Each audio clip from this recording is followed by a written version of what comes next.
Finding the perfect collaboration partner can often feel like hunting for a needle in a haystack. But today, I am going to share my top three secret collaboration partner identification strategies. Wow, that is a mouthful to help you find the right partners for you to use in a collaboration. Are you ready?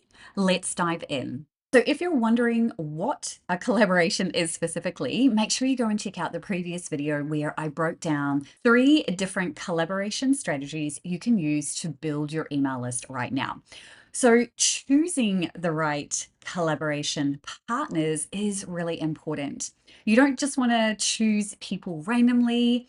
And there's a couple of different ways that you can approach this. You can participate in a collaboration. So, you're actually looking for collaboration opportunities, or you yourself are looking to create a collaboration, in which case you're looking for partners. So, in this video, I am going to walk you through three secret strategies that are going to help you figure out all of those things. So, we're going to start with number one, which is to leverage niche specific communities. Basically, what that means is that you are going to utilize this for both scenarios. So if you're looking for collaboration opportunities, then you can use specific communities where they are looking for people to participate in a collaboration, or you can use niche communities to find individual people to partner with. Or if you're hosting a bigger collaboration event, same deal. So think about it from this perspective. Where is your ideal customer hanging out, first and foremost? And then look for communities that house those people. And then within those communities, you're going to find people that are serving that same audience. So you can look in LinkedIn groups, Facebook groups, literally anywhere that is online that your community is hanging out. Now, there are a couple of Facebook groups and school communities that actually cater to collaboration opportunities. And if you want to know what my top three are, simply comment below with collaborations and I will share those with you. Now, full disclosure, some of those are free and some of those are paid, but if you are going to use collaborations as a permanent strategy for growing your email list, I personally think it's well worth investing in them, and they're not that expensive.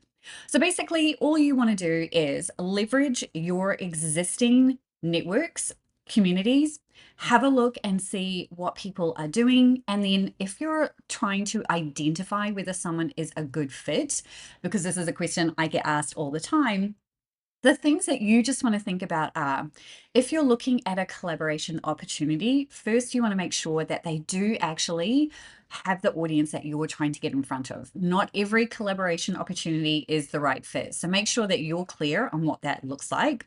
And two, that the offers that are being presented and included are quality offers. So if this is the first time that someone is hosting a collaboration event, it's entirely up to you whether you choose to risk or wait and see how it goes before you participate in a new one. So that's kind of how you do it for an opportunity. But if you want to work with a partner one-on-one, or you're looking to invite them to your own big collaboration event, then you just want to do kind of the same thing. Do they have the right audience?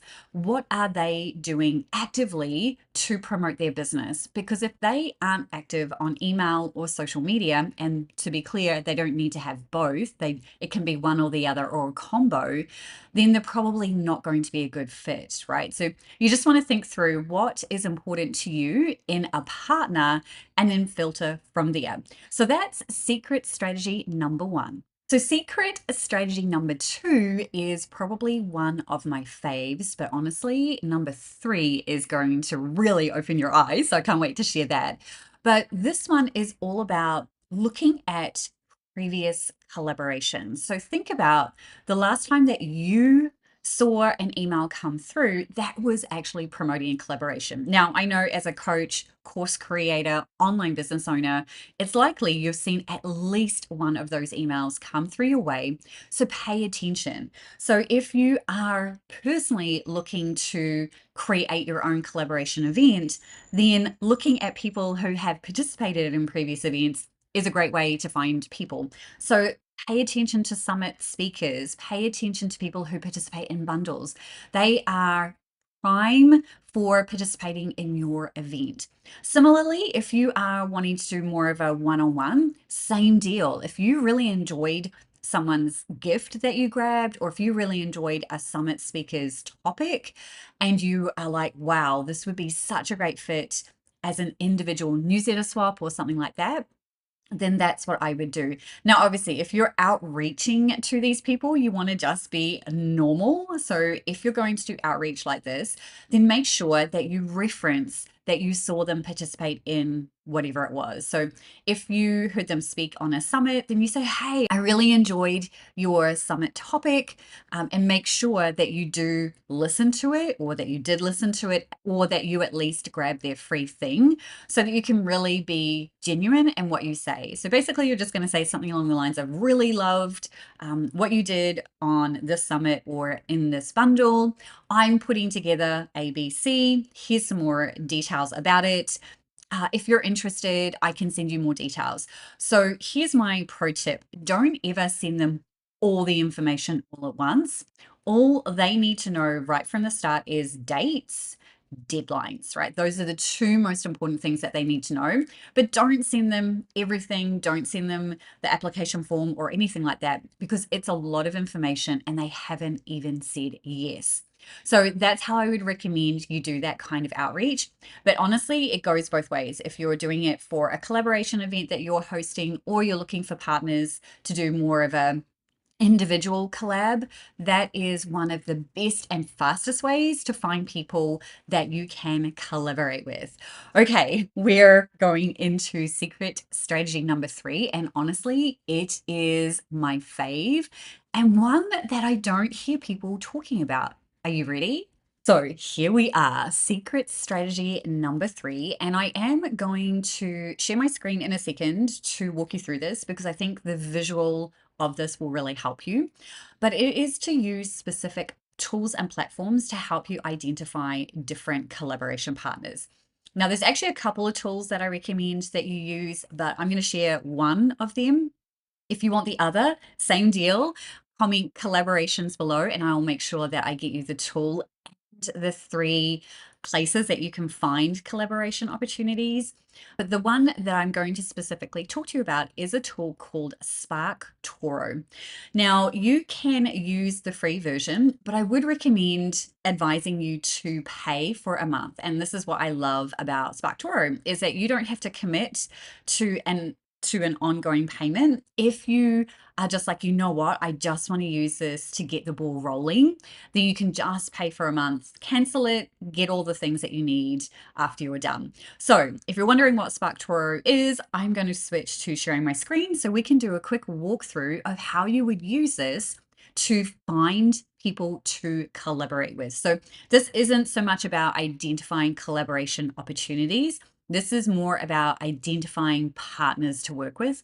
And honestly, it is my most underrated tool that I honestly don't hear people talking about enough. So let's switch screens and dive in. Okay, lovelies, here is SparkToro, and we're just gonna literally walk through how you would use this. So you can see here what it's all about is audience research, but it goes a little bit deeper than that. Now, as you can see, you can actually use it for free. So all you have to do is enter in a little bit of information, and I'm just going to register with my Google account. The most important thing that you're going to do is this: analyze this audience in. Now, I do recommend that you choose where the majority of the people that you serve are hanging out.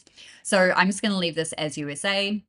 But what I do want to show you is, are you searching keywords, websites, bio keywords?